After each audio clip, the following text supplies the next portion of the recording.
Yo guys, what is up? It's Teach here, coming at you again with another video over on Ark Survival Ascended. And in this video, I'm going to give you a full guide of the Magmasaur, the creature that just dropped with Genesis. Now, if you have not seen a Magmasaur before, they are incredibly strong, not only in PvE, but in PvP as well. So let's go ahead and start by talking about the stats.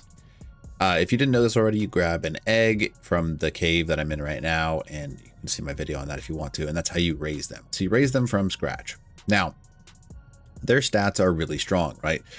Their health goes up pretty significantly when you raise it, and a good health can be right around 20,000 without much of a problem. Stamina can be pretty important because they need to be able to charge things, so I like to keep mine right around 3,000.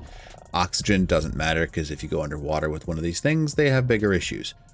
Food, again, doesn't matter, but does go up substantially. Weight matters a ton, and so does melee damage. It depends on what you want to do with your Magmasaur to kind of determine how you want to handle this. So they do have a really high melee stat, but it's not. We'll talk about why that's important in a second here. And then the weight stat is really important to raise as well because they can actually farm and gather incredibly well. So that is kind of like their stats in a nutshell. Now, in general, they have two major attacks and a rage attack, but we'll talk about the two major ones in just a second here. So if you go into their inventory, you can see that they've got the ability to smelt, and that'll make more sense in a second. So they can use a primary attack, and that primary attack will gather anything that is stone. For when Genesis 2 comes out, they gather mutagel, they can gather metal, wood, obsidian, meat, thatch, chitin, hide, those kinds of things. And you can see that they are pretty good in general at gathering stone, just as good as a Doedicarus, and they gather a decent amount of metal per node as well, so that's very useful, obviously. And they can gather some obsidian as needed as well. Now, just so you can see, so they can take a swing. They do not have the ability to bite any structures, minus wood and lower, I believe. But they do have a unique second ability. Now, while they are moving around, right, you'll notice they have the ability to smelt metal ingots. So if I go into the inventory, enable smelting on this thing, you'll see that it starts this little thing that it's doing where it's got the ability to smelt and move and do all that stuff at the same time. Now, their secondary attack is a right click. That right click is a searing spit that you can see me use right now. And you can charge it up to a 100% right there. And I'm going to hit H so you can see it prevents freezing from here. And you can launch your searing spit quite a distance, actually. And the reason it's a very strong attack, it does an absolutely absurd amount of damage. But the reason it's so strong isn't actually its PvE ability, is its ability to do damage in a PvP perspective, right? The PvP perspective, I'll go ahead and show you what I mean by that. We're going to go ahead and charge up our searing spit right now. Even though they are heavily slowed down when they do this, if they release that, they are able to do a ridiculous amount of damage to structures. You can see that right there. So I'm going to go ahead and charge it up to full. There's a tech structure to the left and a metal structure to the right. And you'll see that there's splash damage. There's all kinds of damage that this thing just put out.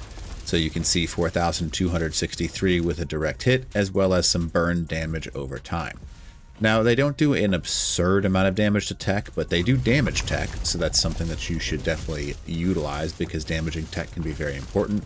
And at 1,000 damage per full hit and an unimprinted decent melee, that's really strong, especially because they do that burn damage over time.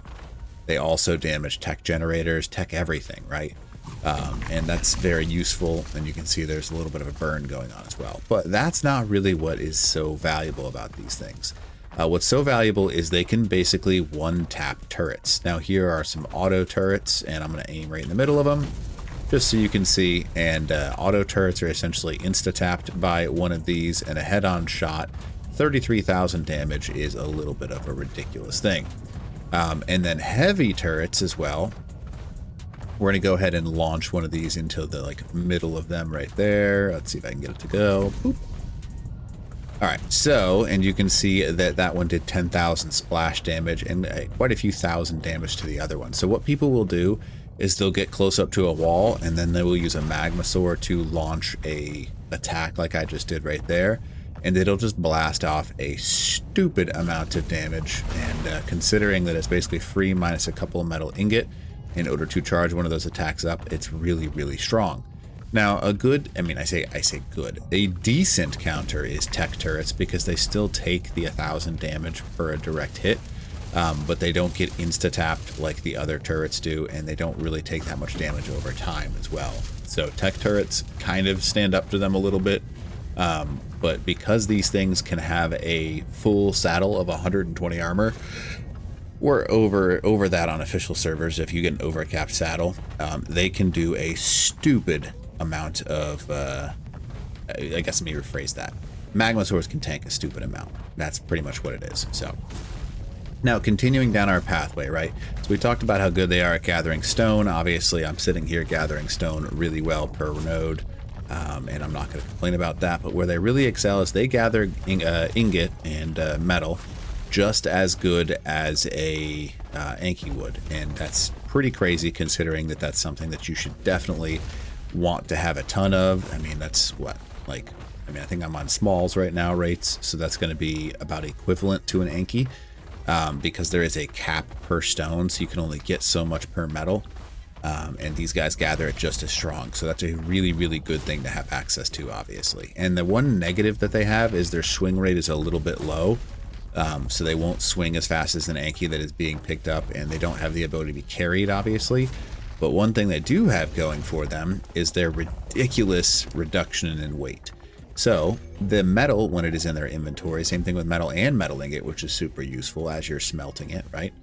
They have a reduction of 75%. Now, another little, kind of like a little cheeky thing that you can do is if you have, let's go into the inventory. If I go into first person, you can see inside of their little like thing here, right?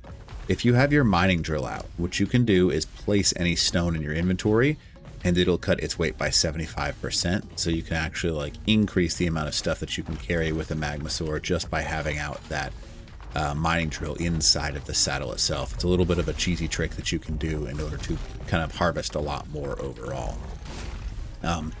Now, one thing you can do is if you have a skiff, you can carry one of these, but it does require 2 people because they won't swing automatically like an Anki would. So you can gather a ton of resources.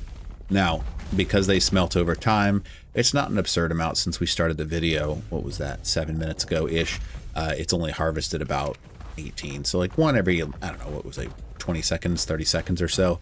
So nothing super great, but still pretty strong. So very, very popular for both PvE and PvP because they're so tanky, because they do damage to structures, and because they are just really good in general. Now you can see they're pretty quick too. I wouldn't necessarily call them burning creatures, not burning as in like on fire, but they don't, you know, move past you at an absurd rate. You won't really be able to outrun them super well, but you will eventually outrun them. Because they have that searing spit ability, they can kind of launch, and that searing spit will go quite a ways, and it does have that fall down damage just like you see there. So it's a very strong thing to be able to do. Turrets can shoot it though, so you can't just like launch it. So what people will do is they'll go full speed, and they'll charge up a searing spit as long as they're able to before taking damage from a tower, and then just get smoked by the tower. But that is a very popular thing to be able to do, and just very good for PvP purposes. Now I'm going to go ahead and show you just a random bite on a Gallimimus.